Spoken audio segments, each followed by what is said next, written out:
네, 안녕하세요. 오늘은 성격 급한 부자들이란 책에 대한 내용을 소개해드리고자 합니다. 이 책은 다구치 도모타카라는 일본의 머니 카운슬러가 저작한 책이고요. 약 3,000명의 부자들을 인터뷰해보고 그 중에서 공통적인 특성들 36가지를 골라내서 소개하고 있습니다. 그런데 이제 그 부자들의 공통적인 중심 속성이 성격이 급하다라는 것이라고 하고 있습니다.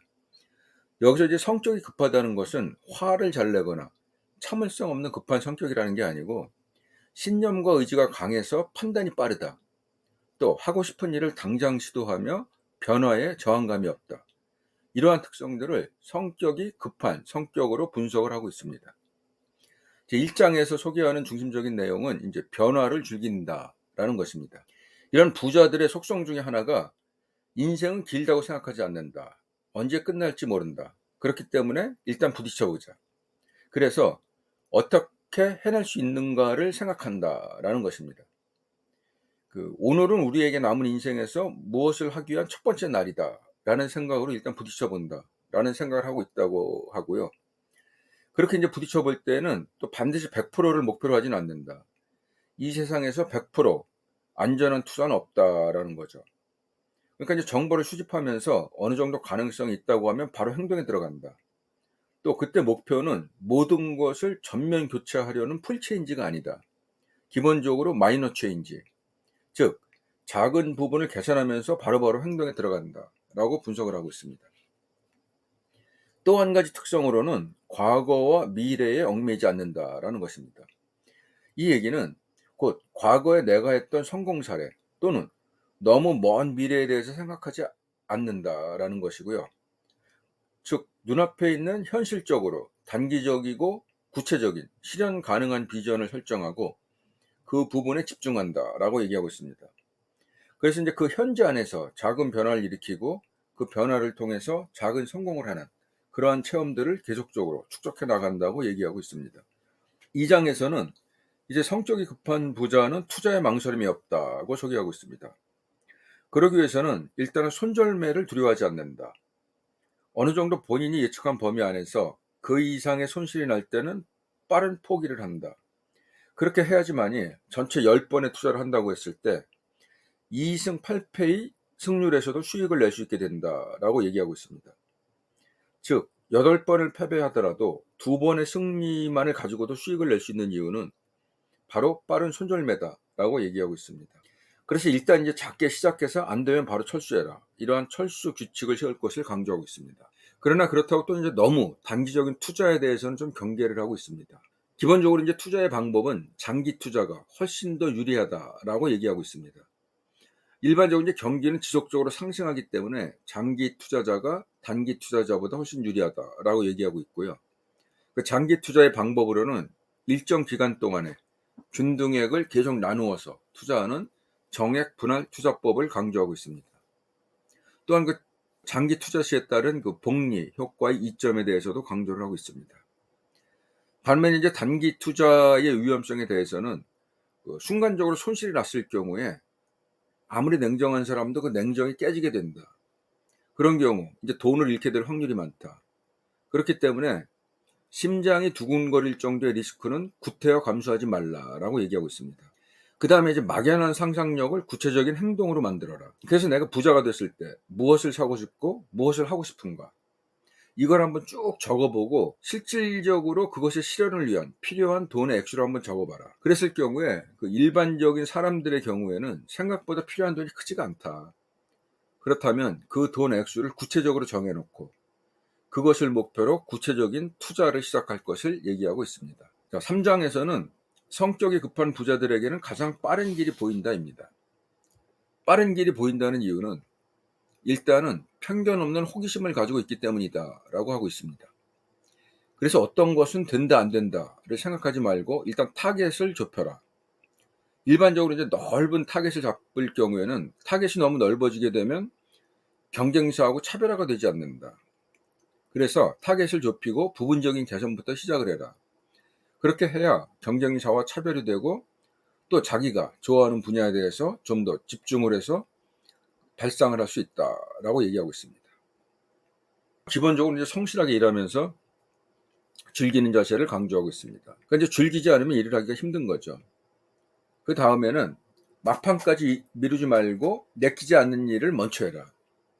내키지 않는 일을 이제 놔두게 되면은 쉬운 일을 하면서도 계속 그 일이 이제 마음에 남아 있어서 부담이 된다.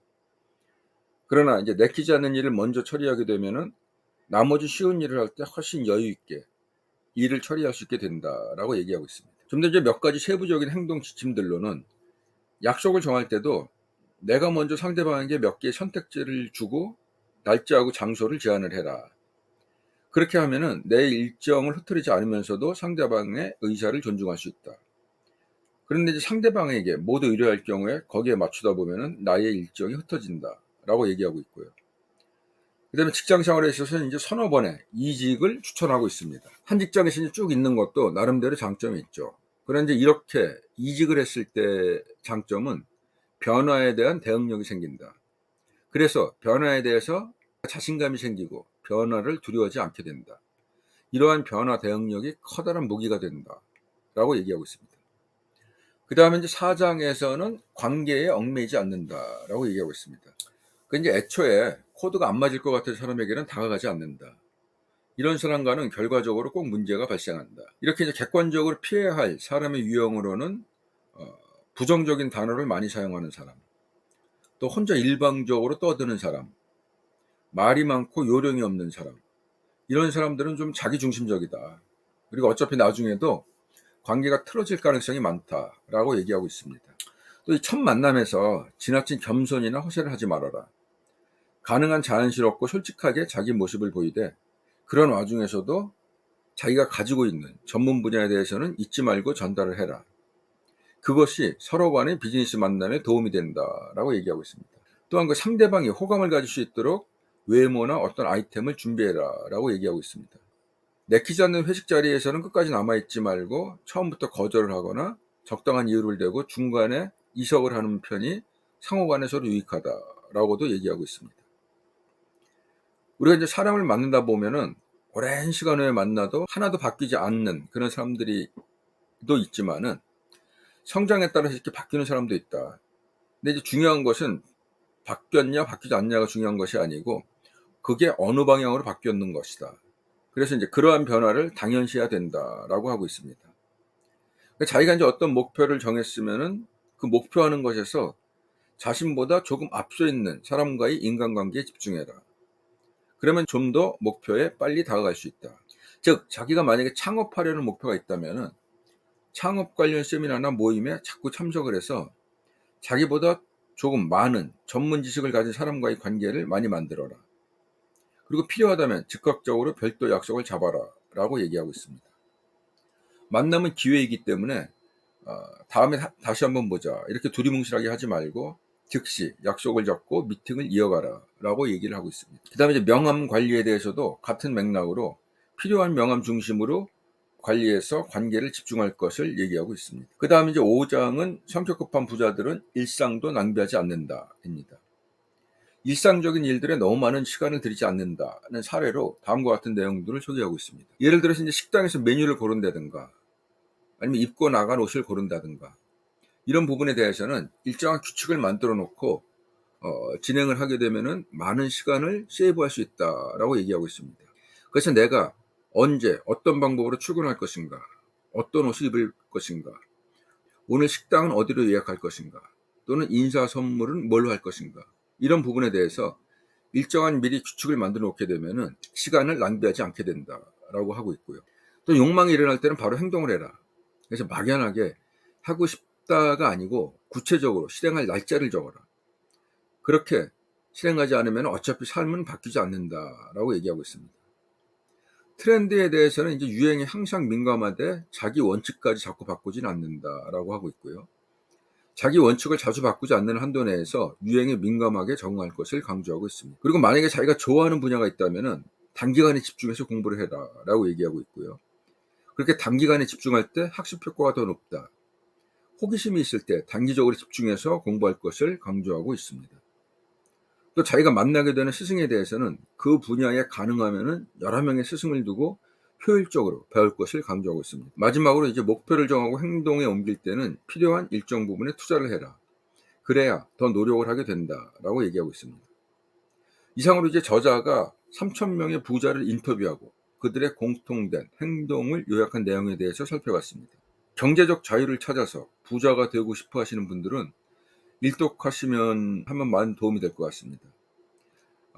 오늘 내용은 제가 제 주관에 따라서 요약한 내용들이기 때문에 여러분 개인들이 각자 보시면서 유용한 내용들을 또 찾아보실 수 있을 것이라고 생각이 됩니다. 이상으로 오늘의 리뷰를 마치겠습니다. 감사합니다.